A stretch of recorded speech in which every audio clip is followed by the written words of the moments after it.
Hello guys, in this video we will see how to disable auto restart after updating Windows 11 and Windows 10. If your system automatic restart after installing Windows latest update, then here are the solution to stop automatic restart. Right click on start button and choose settings.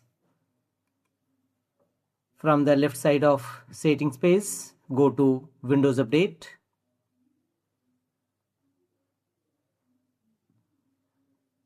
Click on it. Thereafter go to right side. Here scroll down and choose advanced options.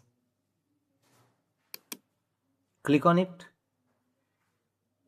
Thereafter scroll down and you will find the option name notify me when a restart is required to finish updating.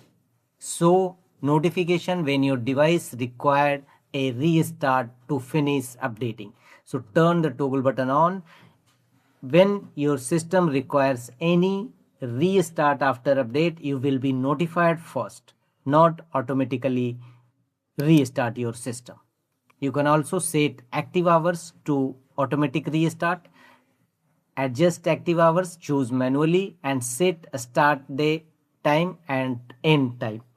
So you can choose a night period from 11 p.m.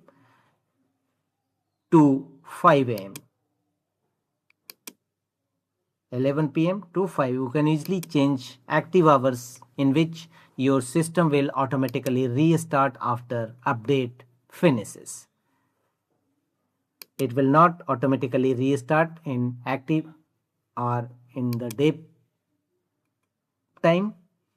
So your chosen time, you have chosen a time when your system automatically